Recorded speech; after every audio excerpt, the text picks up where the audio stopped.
Saudari-saudara yang terkasih dalam Kristus, berjumpa kembali dalam katekesi digital singkat hari ini. Hari ini kita akan membahas tentang apa sih ordo dan kongregasi itu. Untuk lebih jelasnya, mari kita bahas bersama-sama. Tarekat, ordo atau kongregasi dalam agama Katolik adalah kelompok komunitas sosial khusus dalam Gereja Katolik Roma. Anggotanya terdiri dari kaum religius yang mengikrarkan kaul, kemiskinan, selibat, dan ketaatan. Mereka hidup dalam komunitas sosial sesuai dengan tata cara dan konstitusi masing-masing kongregasi yang telah disetujui oleh otoritas Gereja Katolik. Selain itu, ada juga institusi sekuler atau kaum awam yang memiliki kongregasi yang terpisah. Sasaran yang ingin dicapai maupun cara-cara untuk mencapainya dari masing-masing kongregasi dinyatakan dalam peraturan dan konstitusi masing-masing kongregasi yang bersangkutan. Suatu kongregasi religius lokal yang berada dalam batas-batas suatu keuskupan, peraturan dan konstitusinya cukup disetujui oleh uskup setempat. Kongregasi-kongregasi yang tersebar di berbagai keuskupan atau bersifat multinasional, peraturan dan konstitusinya memerlukan persetujuan oleh Tahta Suci. Yurisdiksi umum atas segenap kongregasi religius berada di tangan kongregasi bagi Institut Kaum Religius dan Komunitas Apostolik, yaitu salah satu wadah organisasi di Vatikan.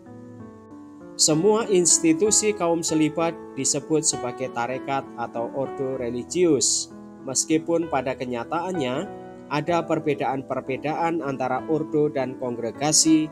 Tarekat dan ordo yang paling terkenal termasuk diantaranya Benediktin, Trapis, Fransiskan, Dominikan, Karmelit, Agustinian, semuanya bagi laki-laki. Sedangkan untuk yang wanita adalah Karmelit, Benediktin, Clara Miskin, Dominikan Sekunder, dan Biarawati Visitasi. Tarekat-tarekat lebih tua umurnya daripada kongregasi. Kongregasi baru muncul pada abad ke-16. Komunitas-komunitas klergi yang seluruh anggotanya pria adalah mereka yang para anggotanya umumnya adalah para imam. Sedangkan institusi-institusi non-klergi maupun awam terdiri dari para bruder. Tarekat atau ordo adalah suatu kongregasi dalam Gereja Katolik Roma di mana para anggotanya dari rohaniwan-rohaniwati yang terdiri dari biarawan atau biarawati, di mana mereka mengikat diri dalam kaul, baik sementara maupun kekal. Selibat dan ketaatan adalah yang paling utama. Ketaatan baik terhadap atasan mereka, General Overste, maupun kepada uskup dan paus sebagai otoritas Gereja Katolik. Anggota ordo hidup dalam komunitas sosial sesuai dengan tata cara konstitusi dari masing-masing kongregasi atas persetujuan magisterium Gereja Katolik. Apa perbedaan antara ordo religius dan kongregasi religius? Para anggota ordo religius mengucapkan kaul hikmat, sedangkan para anggota kongregasi religius mengucapkan kaul sederhana. Dilihat dari segi akibat hukum kaul, terdapat perbedaan antara kaul sederhana dan kaul hikmat. Kitab hukum kanonik saat ini menguraikan satu-satunya perbedaan antara kaul hikmat dan kaul sederhana dengan cara berikut. Kaul itu hikmat jika gereja telah mengakuinya. Jika tidak, kaul itu sederhana. Para anggota, baik yang mengucapkan kaul hikmat maupun yang sederhana, tetap hidup sebagai religius tanpa ada perbedaan dalam status hidup mereka. Apa perbedaan antara kaul sementara dan kaul permanen? Tidak ada perbedaan dalam hal akibat hukum yang ditimbulkannya.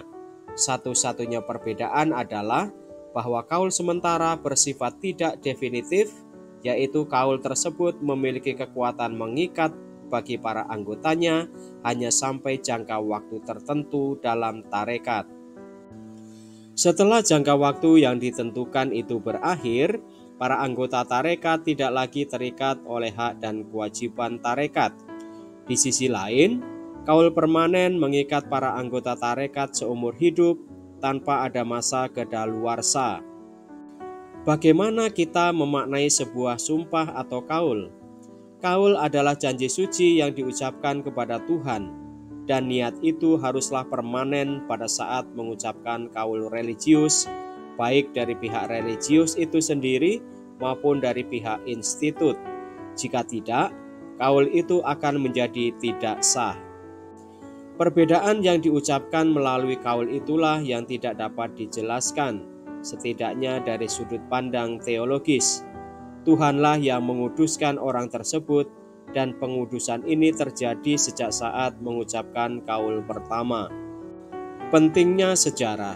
Dahulu, anggota ordo religius mengucapkan kaul hikmat, sementara anggota kongregasi religius mengucapkan kaul sederhana. Ordo dan kongregasi adalah komunitas religius dalam gereja Katolik yang terdiri dari rohaniwan dan rohaniwati. Ordo dan kongregasi memiliki tujuan, visi, dan misi yang berbeda-beda. Ordo atau tarekat merupakan kelompok rohaniwan dan rohaniwati, baik imam, biarawan, atau biarawati, yang hidup dengan kaul publik berdasarkan 3 nasihat Injil: kemiskinan, ketaatan, dan kesucian.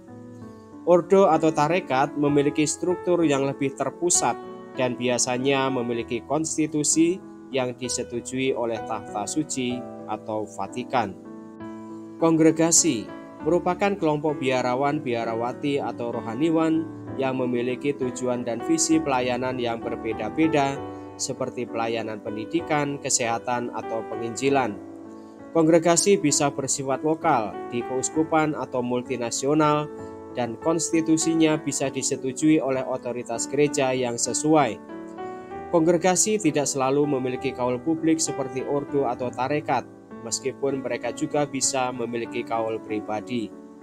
Ringkasnya, ordo atau tarekat lebih menekankan pada hidup dalam kaul publik, sementara kongregasi lebih menekankan pada pelayanan dan visi yang spesifik. Demikianlah saudari-saudara pembahasan kita tentang apa sih ordo dan kongregasi itu. Semoga menambah wawasan iman Katolik kita. Salam.